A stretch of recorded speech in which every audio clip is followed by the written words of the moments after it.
রব্বুল আলামিন কোরআনুল কারীমের ভেতরে বলেন, কাফের মুশরিকেরা চায় মুখের ফুৎকার দিয়ে আমার দিনকে, আমার কোরআনকে, আমার ইসলামকে নির্বাচিত করে দেওয়ার জন্য। কিন্তু আল্লাহ পাক বললেন, কাফের মুশরিকদের মনের ভেতরে, কলিজার ভেতরে যতই জ্বালা যন্ত্রণা হোক না কেন, আমি আল্লাহ রাব্বুল আলামিন আমার দিনকে, আমার ইসলামকে পূর্ণতা দান করবই করব। জোরে বলেন সুবহানাল্লাহ।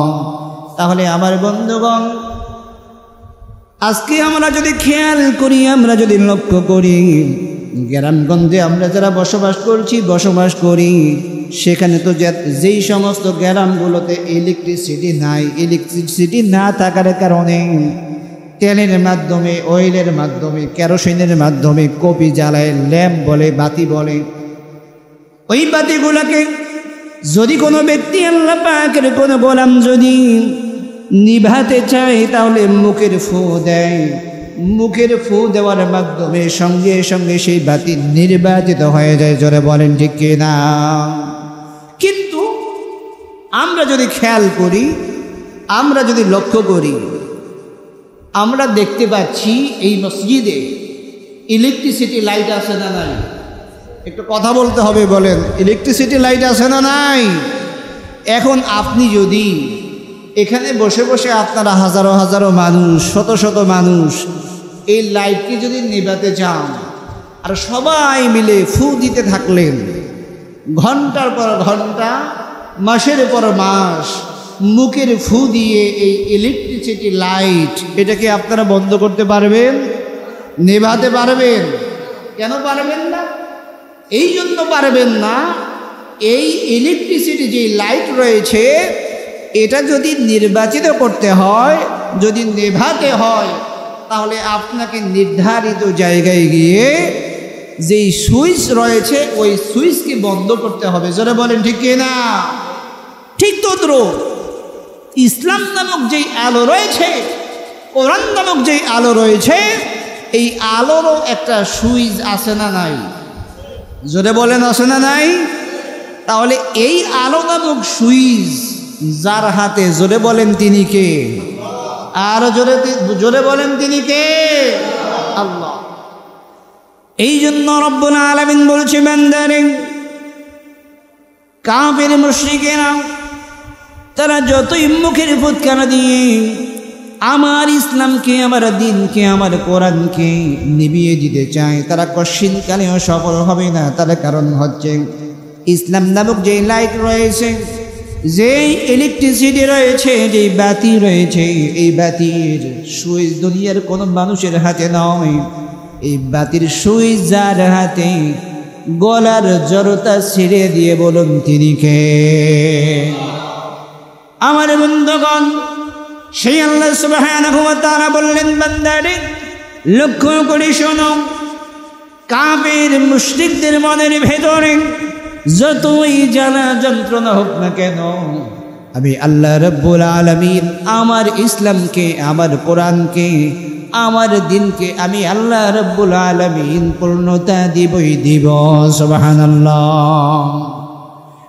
তাহলে আজকে যারা ফিলিস্তিনের জমিনে গাজার মুসলমানদেরকে বিভিন্ন রকমের অত্যাচার করলো, নির্যাতন করলো, নিপীড়ন করলো, ফিলিস্তিনের মুসলমানেরা সহ গাজার মুসলমানেরা, এমনকি তামাম পৃথিবীর জমিনের মধ্যে অসংখ্য বনি আদম ইমানদার মুমিন মুসলমানেরা অনেক কষ্ট, নির্যাতন সহ্য করল। সহ্য করার পর এরাও আল্লাহ রাব্বুল আলামিনের কাছে ফরিয়াদ করেছে। জোরে বলেন ঠিক কিনা? ইন্নাল হামদুলিল্লাহ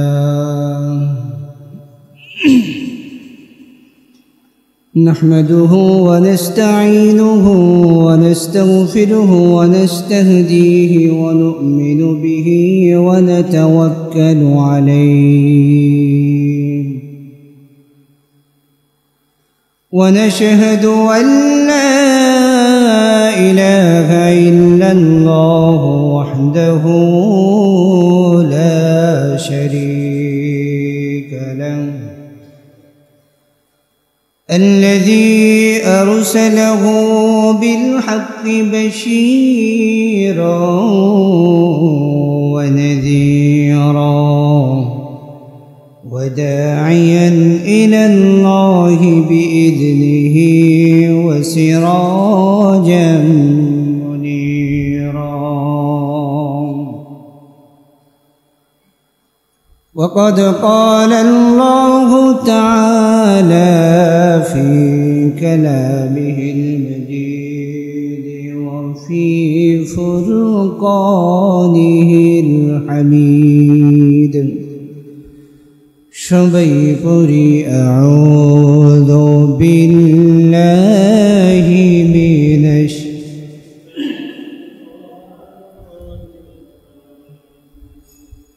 বিসমিল্লাহির রহমানির রহিম. ওয়ামা লাকুম تقاتلون في سبيل الله والمستضعفين من الرجال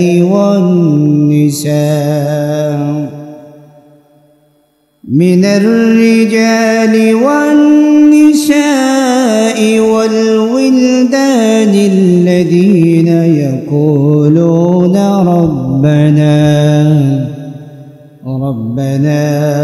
أخرجنا من هذه القرية الظالم أهلها واجعل لنا من لدنك وليا واجعل لنا من لدنك نصيرا. وقال تعالى إن الله وملائكته يصلون على النبي يا أيها الذين آمنوا صلوا عليه وسلموا تسليما.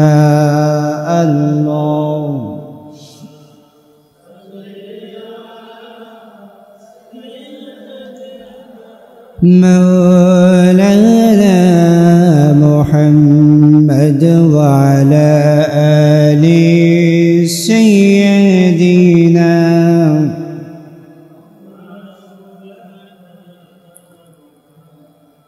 জবান খুলে মোহাব্বতের সাথে বলি আল্লাহুম্মা সাল্লি আলা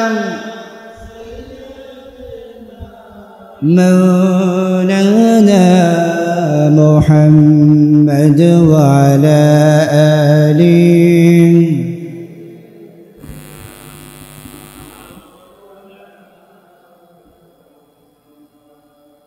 আলহামদুলিল্লাহ, আল্লাহ পাকের দরবারে লাখ কোটি শুকরিয়া আদায় করছি যে মহান আল্লাহ সুবহানাহু ওয়া তাআলা আমাকে আপনাকে আমাদের সবাইকে সপ্তাহের সর্বশ্রেষ্ঠ দিনে তার পবিত্র ঘরে যথা সময়ে উপস্থিত হয়ে আলোচনায় শামিল হওয়ার তৌফিক দিলেন। আমরা সেই মহান রব্বে কারীমের দরবারে, রব্বুল ইজ্জাত ওয়াল জালালের দরবারে শুকরিয়া আদায় করে মোহাব্বতের সাথে সকলেই বলছি আলহামদুলিল্লাহ। সম্মানিত সুধী উপস্থিতি, আজকে আমরা কথা বলবো সূরা নিসায়ের ৭৫ নম্বর আয়াতের আলোকে। আল্লাহ সুবহানাহু ওয়া তাআলা এই আয়াতে কারিমাটির মধ্যে কি বললেন, আর এই আয়াতের আলোচনা শোনার মাধ্যমে আমরা আমাদের নিজেদের বিবেকের কাছে প্রশ্ন করব, আমরা জানার জন্য চেষ্টা করব আল্লাহ পাক আমাদেরকে বলতে চাচ্ছেন কি, আর আমরা করি কি? আসুন তাহলে আমরা সেই আয়াতে কারিমাটির প্রথমে বঙ্গানুবাদ শুনে নেই। আজকে আমরা ভূমিকায় না গিয়ে সরাসরি, যেহেতু সময় কম, আমরা আয়াতে কারিমাটির আলোকেই কথা বলবো ইনশাআল্লাহ। তো আল্লাহ রাব্বুল আলামিন বলছেন, ওয়ামা লাকুম লা তুকাতিলুনা ফি সাবিলিল্লাহ। আল্লাহ বলছেন, তোমাদের কি হলো? তোমরা কেন আল্লাহর রাস্তায় লড়াই করছো না, সংগ্রাম করছো না?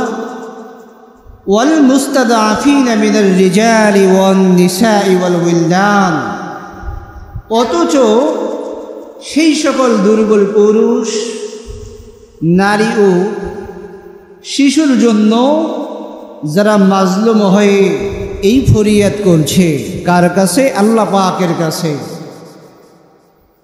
তারা আল্লাহ পাকের কাছে মাজলুম অবস্থায় ফরিয়াদ করছে, রব্বানা আখরিজনা মিন হাযিহিল ক্বরিয়াতি যালিমি আহলুহা। হে আমাদের রব, হে আমাদের প্রভু, এই নির্যাতিত জনপদ থেকে আমাদেরকে মেহেরবানি করে আপনি বের করুন।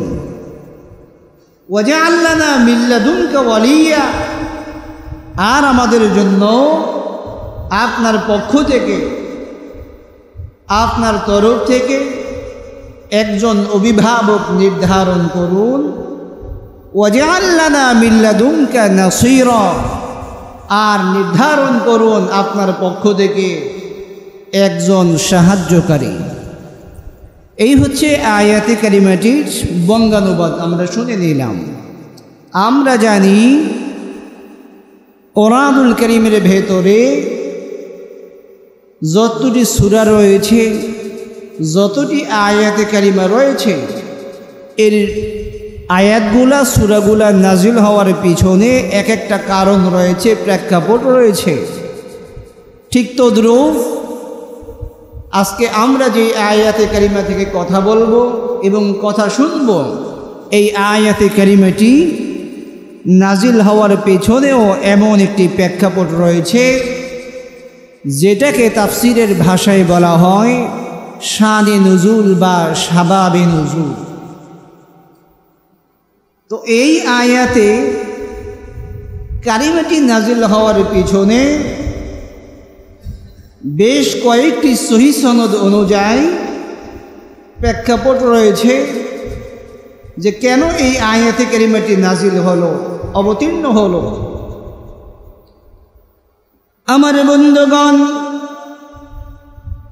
সূরাতুন নিসায়ের ৭৫ নম্বর আয়াত আল্লাহ সুবহানাহু ওয়া তাআলা যে নাজিল করলেন, অবতীর্ণ করলেন, কেন নাজিল করলেন, কোন প্রেক্ষাপটে আল্লাহ রাব্বুল আলামিন আয়াত নাজিল করলেন, জিবরাইল আলাইহিস সালাতু ওয়াস সালামের মাধ্যমে আমরা জেনে নেই।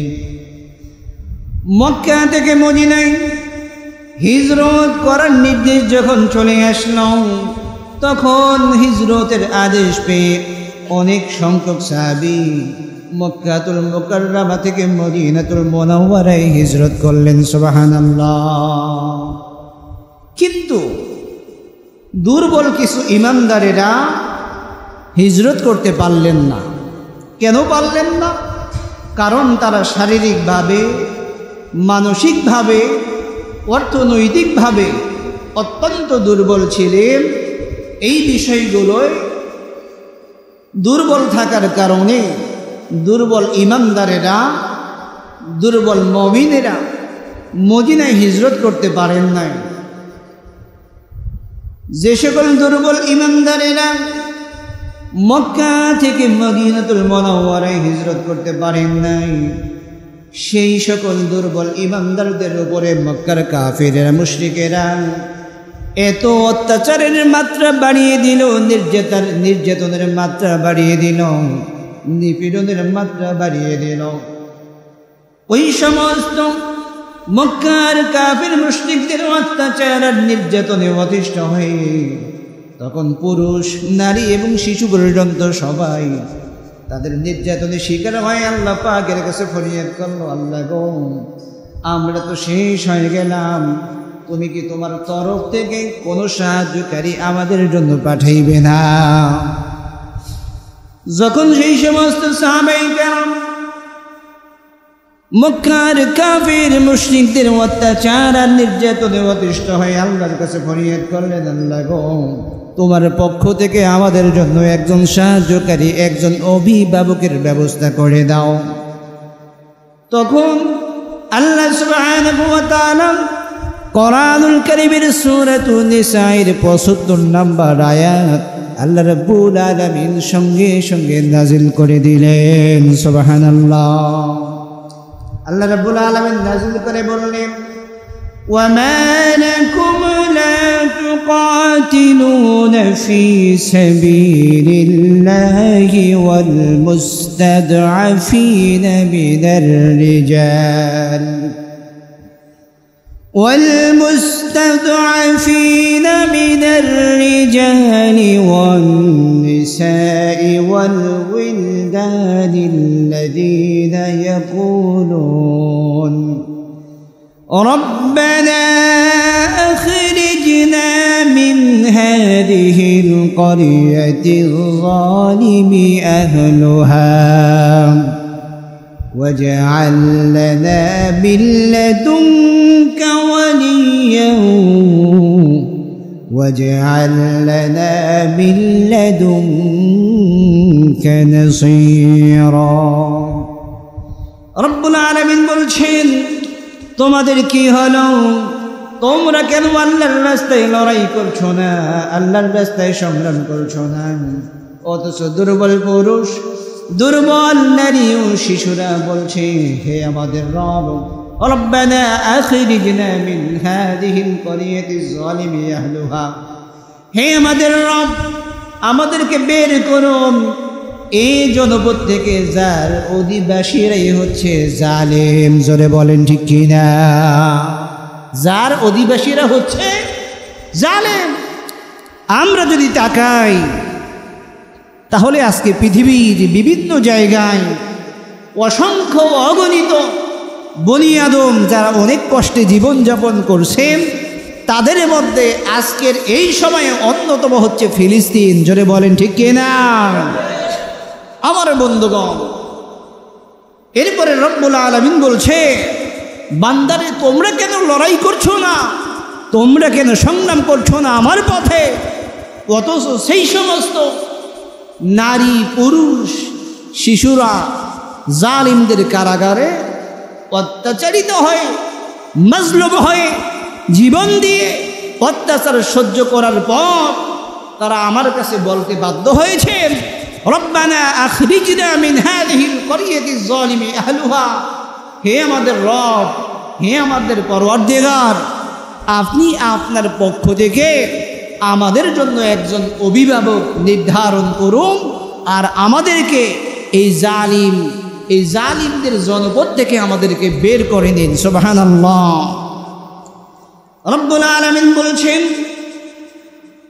ওয়াজআল লানা মিন লাদুনকা ওয়ালিয়া ওয়াজআল লানা মিন লাদুনকা নাসীরা।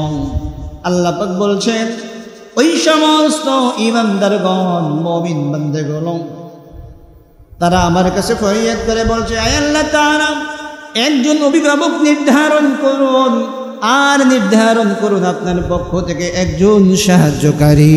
সুবহানাল্লাহ।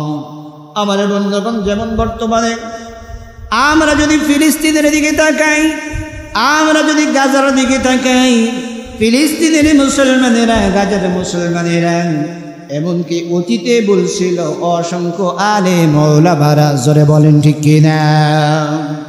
শুধুমাত্র তাই নয়, ইমানদারেরা যুগে যুগে যত নবী রাসূল মুসলমানেরা দাওয়াত দিচ্ছিলেন, ঠিক তখনই এই অত্যাচার হচ্ছিল এবং হচ্ছে বর্তমানেও। জোরে বলেন ঠিক কিনা? বর্তমানেও যারা কোরআনুল কারীম থেকে কথা বলতে চায়, হক কথাগুলো যখন উপস্থাপন করে, তাদের বিরুদ্ধে ষড়যন্ত্র হয় কি হয় না? একটু কথা বলেন, হয় কি হয় না? তবে একটা কথা মনে রাখতে হবে, যতই ষড়যন্ত্র পিছনে করেছিল, আল্লাহর জমিন থেকে আল্লাহর দিনকে উৎখাত করে দেওয়ার জন্য অতীতে তারা কি সফল হয়েছে? একটু কথা বলেন, সফল হয়েছে? সফল হয় নাই। বর্তমানে তারা কি সফল হবে? এমন কি ভবিষ্যতে সফল হবে? সম্ভব নয়। কেন সম্ভব নয়? রব্বুল আলামিন কোরআনুল কারীমের ভেতরে বলেন, কাফের মুশরিকেরা চায় মুখের ফুৎকার দিয়ে আমার দিনকে, আমার কোরআনকে, আমার ইসলামকে নির্বাচিত করে দেওয়ার জন্য। কিন্তু আল্লাহ পাক বললেন, কাফের মুশরিকদের মনের ভেতরে, কলিজার ভেতরে যতই জ্বালা যন্ত্রণা হোক না কেন, আমি আল্লাহ রাব্বুল আলামিন আমার দিনকে, আমার ইসলামকে পূর্ণতা দান করবই করব। জোরে বলেন সুবহানাল্লাহ। তাহলে আমার বন্ধুগণ, আজকে আমরা যদি খেয়াল করি, আমরা যদি লক্ষ্য করি, গ্রামগঞ্জে আমরা যারা বসবাস করি, সেখানে তো যেই সমস্ত গ্রামগুলোতে ইলেকট্রিসিটি নাই, ইলেকট্রিসিটি না থাকার কারণে তেলের মাধ্যমে, অয়েলের মাধ্যমে, কেরোসিনের মাধ্যমে কপি জ্বালায়, ল্যাম্প বলে, বাতি বলে, ওই বাতিগুলোকে যদি কোনো ব্যক্তি, আল্লাহ পাকের কোনো গোলাম যদি নিভাতে চায়, তাহলে মুখের ফু দেয়। মুখের ফু দেওয়ার মাধ্যমে সঙ্গে সঙ্গে সেই বাতি নির্বাচিত হয়ে যায়। জোরে বলেন ঠিক কিনা?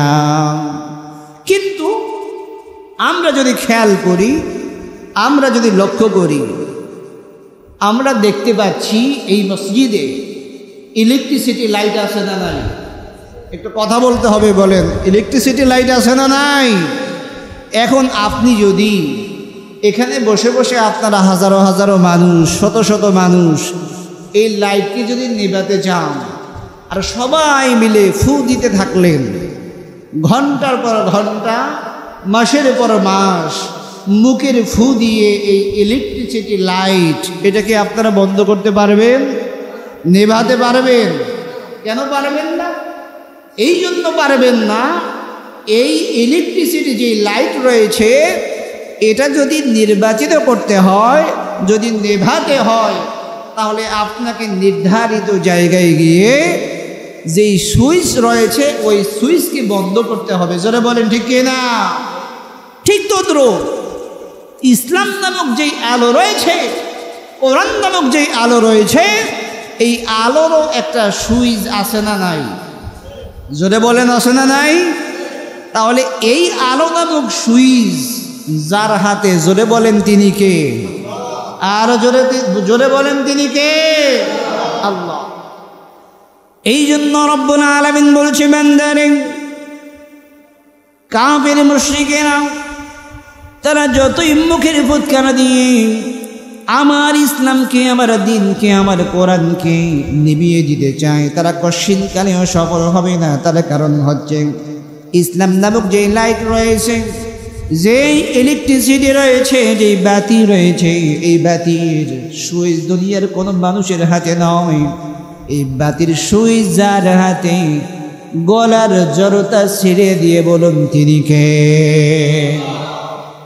আমার বন্ধুগণ, সেই আল্লাহ সুবহানাহু ওয়া তাআলা বললেন, বান্দারে লক্ষ্য করে শোনো, কাফের মুশরিকদের মনের ভেতরে যতই জ্বালা যন্ত্রণা হোক না কেন, আমি আল্লাহ রাব্বুল আলামিন আমার ইসলামকে, আমার কোরআনকে, আমার দিনকে আমি আল্লাহ রাব্বুল আলামিন পূর্ণতা দিবই দিব। সুবহানাল্লাহ।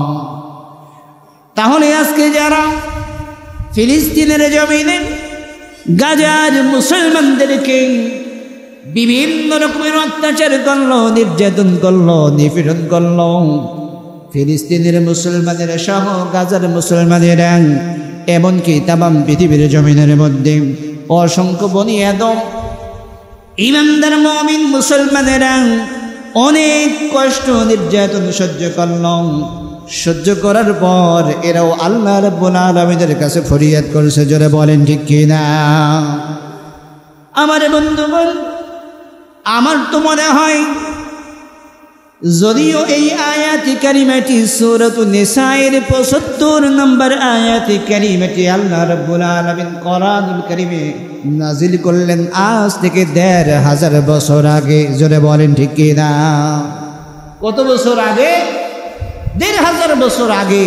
কিন্তু আমার কাছে কেন জানি মনে হয় আল্লাহ পাক বর্তমানে ফিলিস্তিনের মুসলমানদের দিকে তাকিয়ে তাকিয়ে গাজার মুসলমানদের এই দৃশ্যগুলো দেখে দেখে আরশে আজিম থেকে যেন আমাদেরকে ডেকে ডেকে বলছেন, ওয়া লাকুম লা তুকাতিলুনা ফি সাবিলিল্লাহ, তোমাদের কি হলো?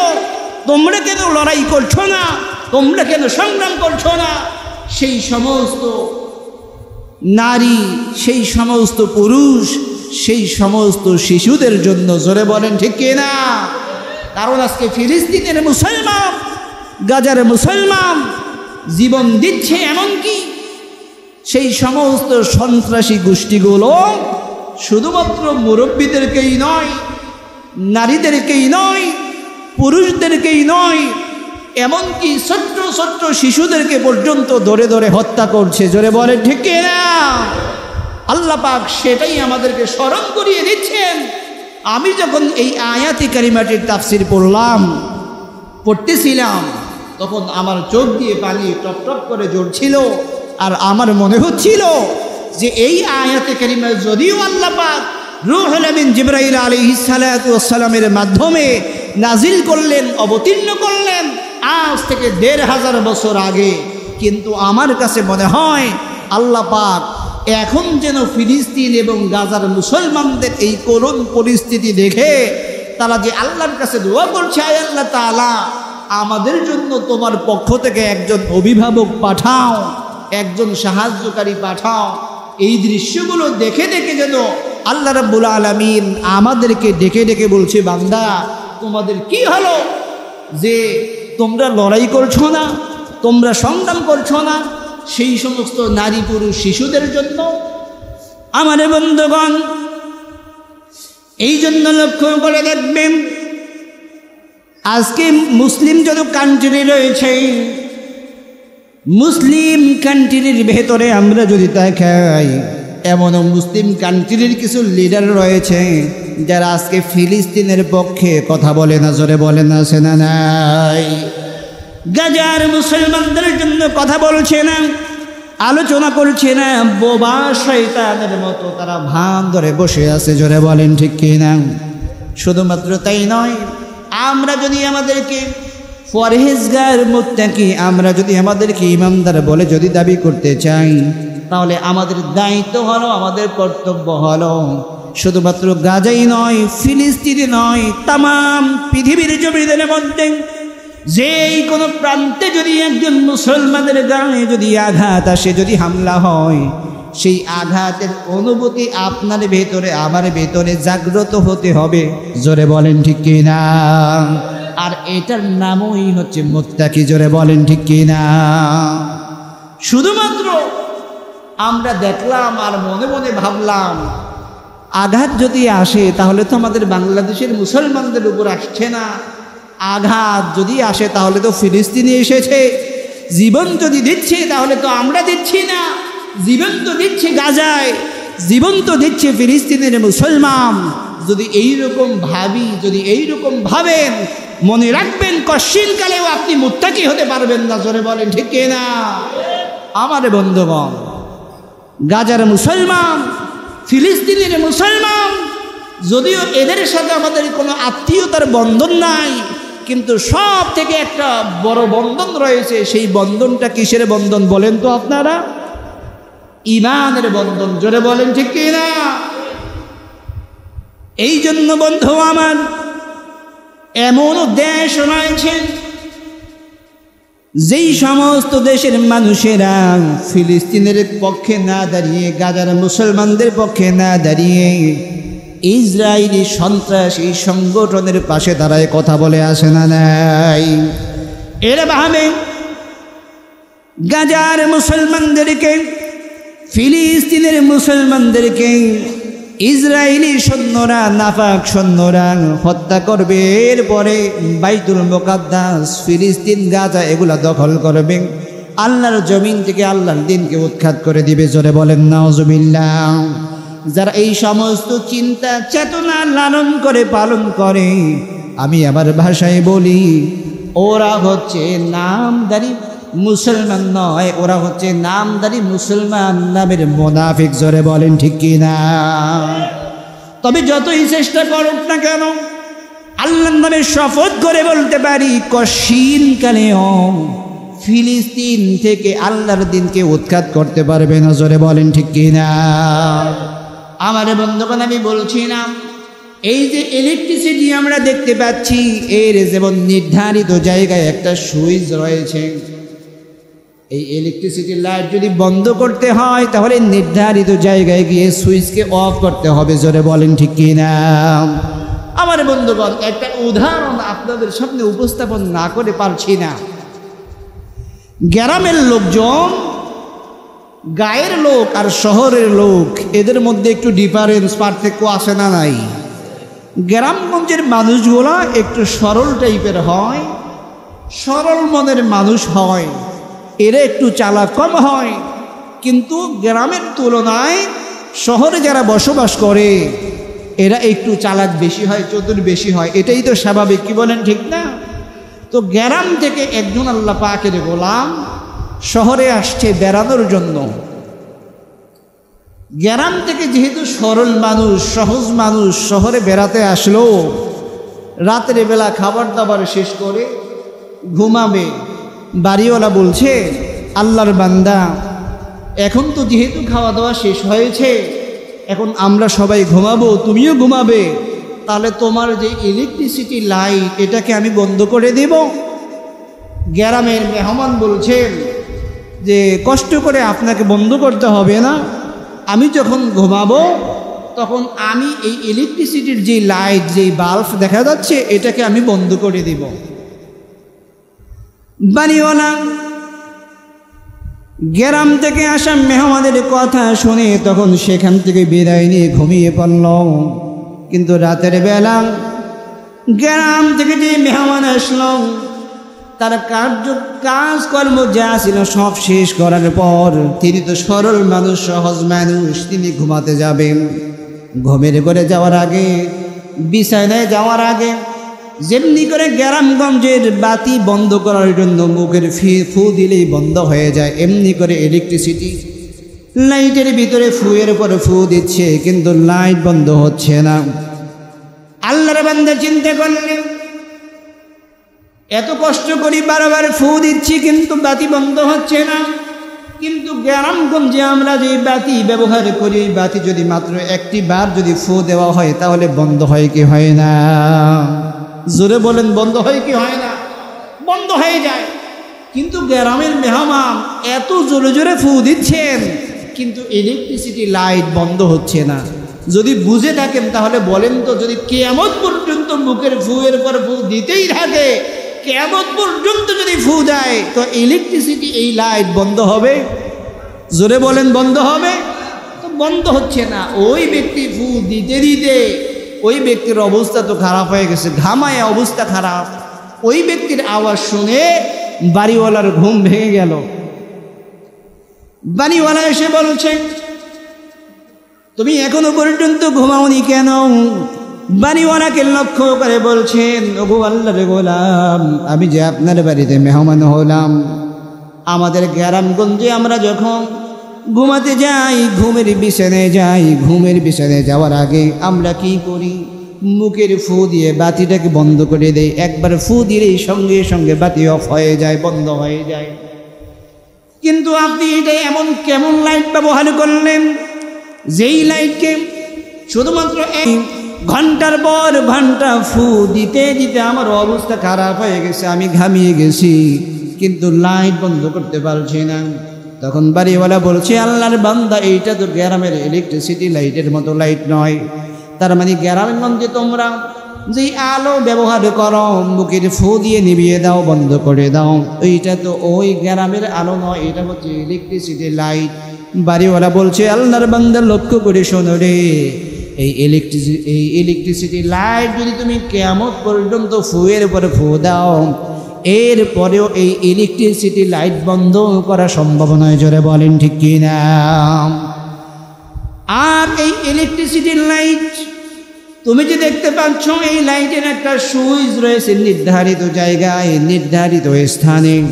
যতক্ষণ না পর্যন্ত ওই নির্ধারিত স্থানে গিয়ে তুমি সুইচটাকে অফ না করবে, এই লাইট বন্ধ হবে না। আমার বন্ধুগণ, ঠিক তদ্রূপ আল্লাহ রাব্বুল আলামিন আমাকে আপনাকে যে কোরআন দিয়েছেন, ইসলাম দিয়েছেন, আমাদেরকে যে দ্বীন দিয়েছেন, যে আলো দিয়েছেন, এই আলোর নির্ধারিত একটা সুইচ রয়েছে। ওই সুইচটা হলেন যার হাতে, তিনি হচ্ছে স্বয়ং আল্লাহ রাব্বুল আলামিন, জোরে বলেন ঠিক কিনা?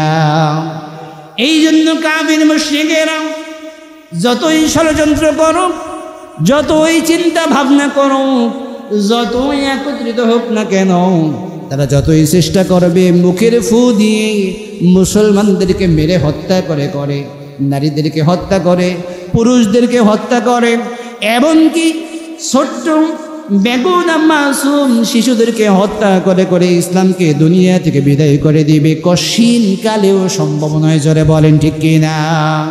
তার কারণ হচ্ছে রব্বুল আলামিন লিখিতভাবে আমাদেরকে বলে দিচ্ছেন, ইসলাম হচ্ছে নূর, আল ইসলাম নূরুন, আল কোরআন নূরুন, কোরআন হচ্ছে নূর।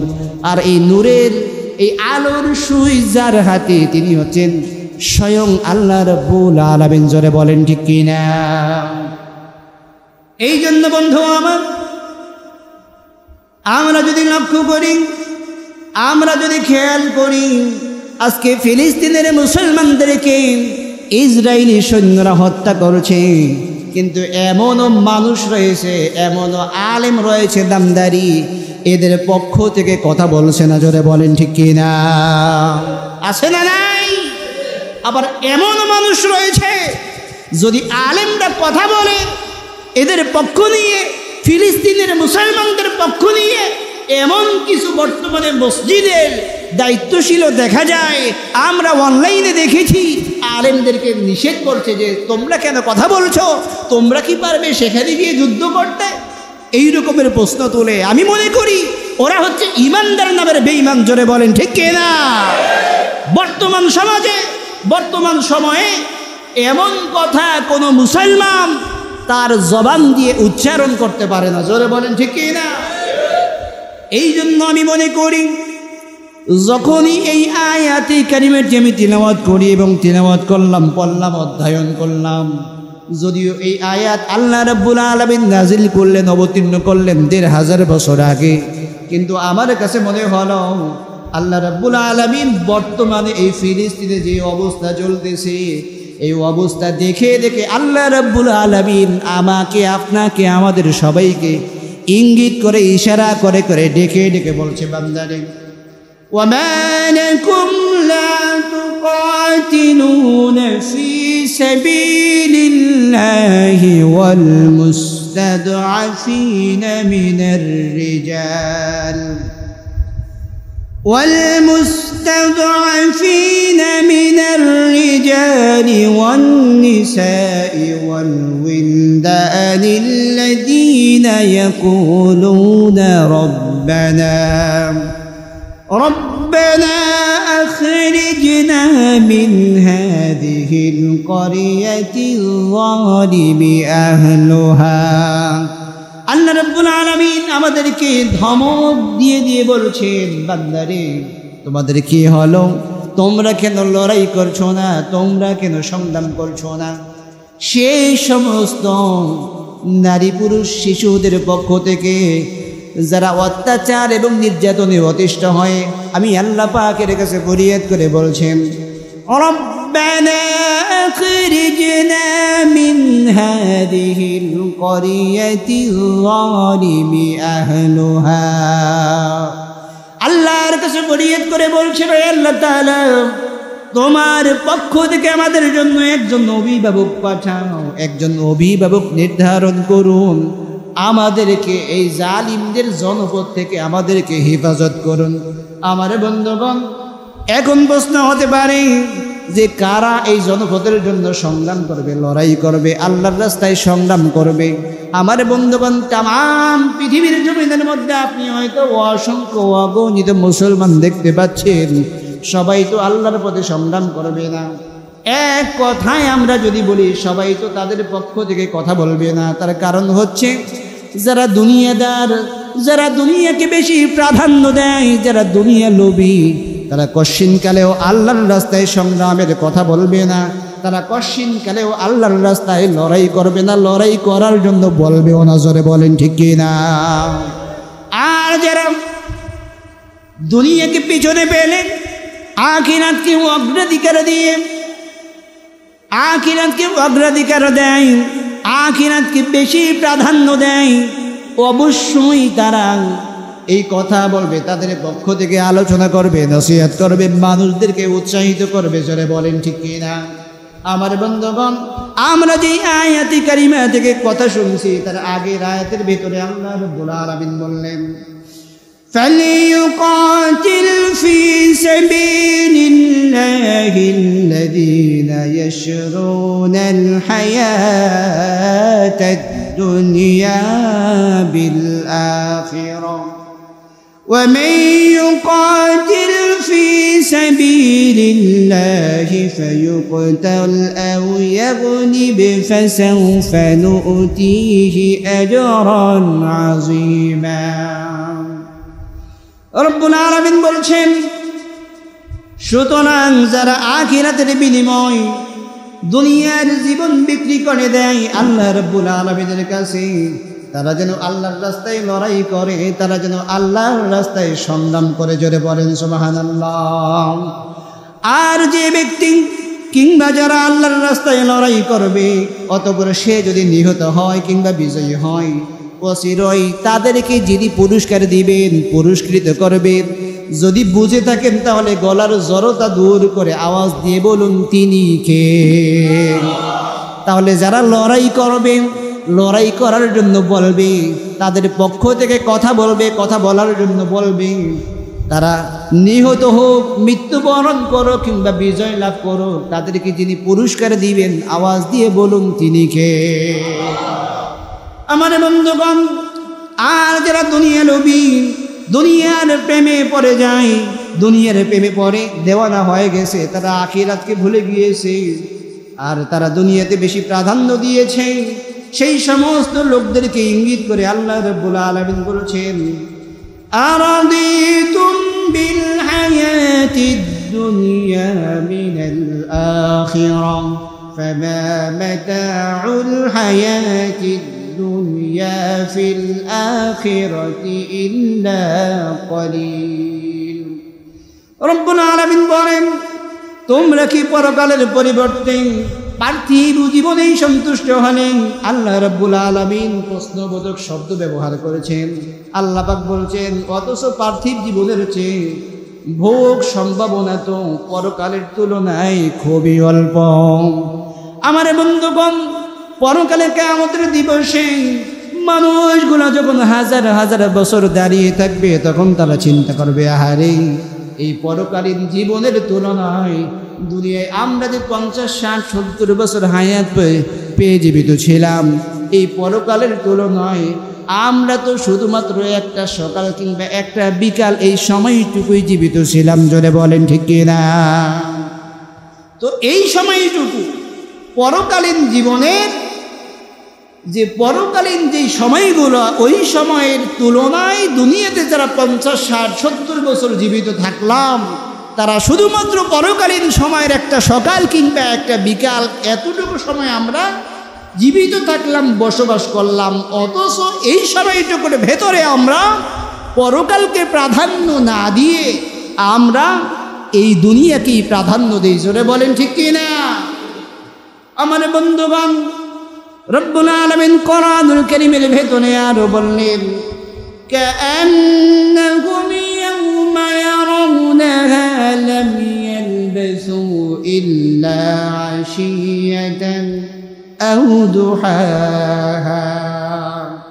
রব্বুল আলামিন বললেন, যেদিন তারা তা দেখবে, সেদিন তাদের মনে হবে যেন তারা দুনিয়ায় এক সন্ধ্যা কিংবা একটা সকালের বেশি সময় অবস্থান করে নাই। এই জন্য দুনিয়ায় জীবিত থাকা অবস্থায় পরকালকে প্রাধান্য দেওয়া দরকার আছে না নাই? জোরে বলেন দরকার আছে না নাই? তাহলে আল্লাহ যে বললেন ওমা লাকুম লা তুকাতিলুনা ফি সাবিলিল্লাহ, তোমাদের কি হলো? তোমরা কেন লড়াই করছো না? তোমরা কেন সংগ্রাম করছো না? ওই সমস্ত নারী পুরুষ এমনকি শিশুদের পক্ষ থেকে শিশুদের জন্য আল্লাহ যে আমাদেরকে প্রশ্ন করলেন, আমরা কি কোনো জবাব দিতে পারলাম? জোরে বলেন পারলাম? কেন পারলাম না? সত্যিকার অর্থে আমাদের ঈমানের দুর্বলতা আছে না নাই? জোরে বলেন ঈমানের দুর্বলতা আছে না নাই? ঈমানের দুর্বলতা থাকার কারণে আজকে আমরা কথা বলতে গেলেও স্বৈর শাসক যারা, জালিম শাসক যারা বা তাদের প্রতিনিধিত্ব যারা করে, এদের চোখে চোখ রেখে আমরা জোর কণ্ঠে কথা বলতে পর্যন্ত পারি না। জোরে বলেন ঠিক কিনা? নিঃসন্দেহে এটা হচ্ছে ঈমানের দুর্বলতা ছাড়া কোনো কিছুই হতে পারে না। জোরে বলেন ঠিক কিনা? আমার বন্ধুগণ, আল্লাহ পাক নিজেই বলছেন কারা আল্লাহর রাস্তায় সংগ্রাম করবে, কারা আল্লাহর রাস্তায় লড়াই করবে, সবাই তো করবে না। রব্বুল আলামিন সূরা নিসার ভিতরে আবার বলছেন, রব্বুল আলামিন বলছেন আল্লাযীনা আমানু ইউকাতিলুনা ফি সাবিলিল্লাহ, যারা নাকি ঈমানদার, সত্যিকার অর্থে মুমিন ঈমানদার যারা, তারাই আল্লাহর রাস্তায় আল্লাহর জন্য লড়াই করবে, সংগ্রাম করবে। জোরে বলেন ঠিক কিনা? পক্ষান্তরে আল্লাহ রাব্বুল আলামিন বললেন ওয়াল্লাযীনা কাফারু ইউকাতিলুনা ফি সাবিলিত তাগুতি ফাকাতিলু আউলিয়া আশ-শাইতান ইন্না কাইদাশ শাইতানি কানা দাঈফা। আল্লাহ বললেন যারা ঈমানদার তারা আল্লাহর রাস্তায় লড়াই করবে, সংগ্রাম করবে, আর যারা কুফরি করেছে তারা লড়াই করে তাগুতের পথে। আমার বন্ধুগণ, সুতরাং তোমরা লড়াই করো শয়তানের বন্ধুদের বিরুদ্ধে। শয়তানের বন্ধুদের বিরুদ্ধে আমাদেরকে লড়াই করতে যিনি বলছেন, যদি বুঝে থাকেন আওয়াজ দিয়ে বলেন তিনি কে? তাহলে ইসরায়েলি যেই সমস্ত নাপাক সৈন্য রয়েছে, সন্ত্রাসী রয়েছে, ওরা কি মুমিনের বন্ধু নাকি শয়তানের বন্ধু? শুধুমাত্র সেখানে গিয়ে আপনি উপস্থিত হয়ে লড়াই করলেন, বিষয়টা এরকম নয়। জিহাদ করলেন, বিষয়টা এইরকমই নয়। আপনি সেখানে যদি উপস্থিত হতে পারছেন না, আপনার জবান আল্লাহ পাক দিচ্ছেন কি দেন নাই? জোরে বলেন দিচ্ছেন কি দেন নাই? তাহলে এই জবান দিয়ে তাদের পক্ষে কথা বলা দরকার আছে না নাই? জোরে বলেন দরকার আছে না নাই? আমরা জানি আগামী দিন শনিবার সোহরাওয়ার্দী উদ্যানে এই ফিলিস্তিনের বিষয় নিয়ে বিশাল বড় একটা সমাবেশ হতে যাচ্ছে। পৃথিবীর আমার মনে হয় একটা ইতিহাসের শীর্ষ একটা সমাবেশ হবে। আমার বন্ধুগণ, ফিলিস্তিন সম্পর্কে, গাজা সম্পর্কে আমাদের জানা দরকার আছে না নাই? জোরে বলেন জানা দরকার আছে না নাই? আমার বন্ধুগণ, তাহলে ইসরায়েল যেই সমস্ত নাপাক সৈন্য রয়েছে, ওরা কশিনকালেও মুমিনদের বন্ধু হতে পারে না। ওরা হচ্ছে শয়তানের বন্ধু। আর শয়তান যত চক্রান্ত করবে, আল্লাহ পাক নিঃসন্দেহে বলে দিচ্ছেন শয়তানের চক্রান্ত হচ্ছে দুর্বল। জোরে বলেন ঠিক কিনা?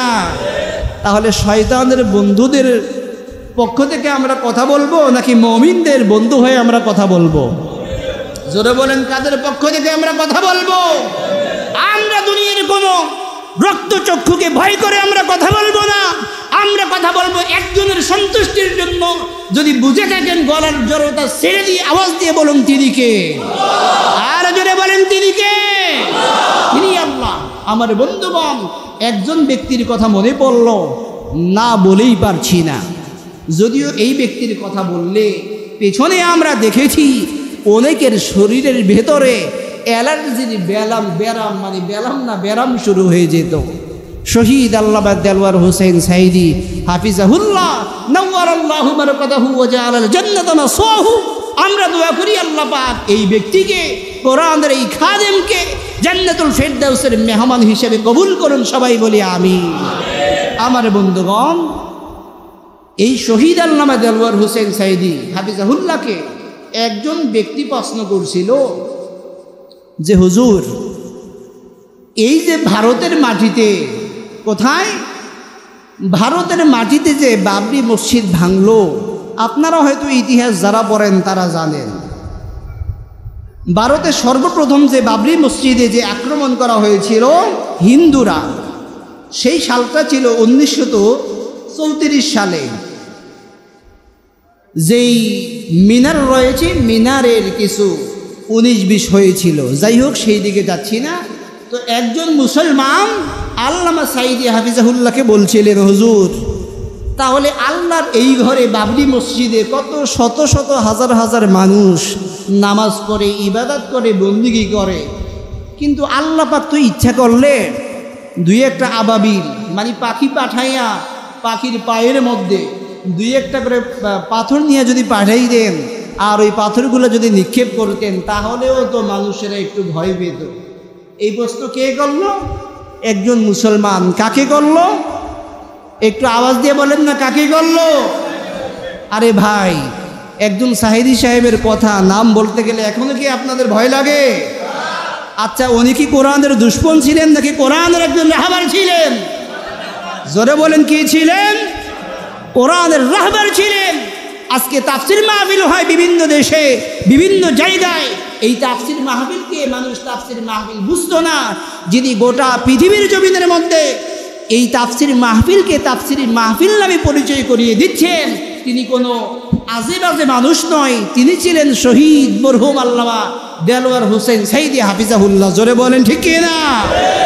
আমার বন্ধুগণ, তখন সেই ব্যক্তিকে আল্লামা দেলওয়ার হোসেন সাইদি হাফিজাহুল্লাহ তিনি বলছিলেন যে, আপনি কি জানেন তাহলে ভারতের বাবরি মসজিদ ভাঙলো কারা? হিন্দুরা। মানে মুসলমানদের মধ্যে, হিন্দুদের মধ্যে স্থানীয়ভাবে একটা দাঙ্গা লেগেছিল। তখন সাইদি সাহেব প্রশ্ন করলেন, আচ্ছা বলেন তো, এই বাবরি মসজিদের গুরুত্ব বেশি নাকি মসজিদে আকসা, তার মানে বাইতুল মুকাদ্দাসের গুরুত্ব বেশি?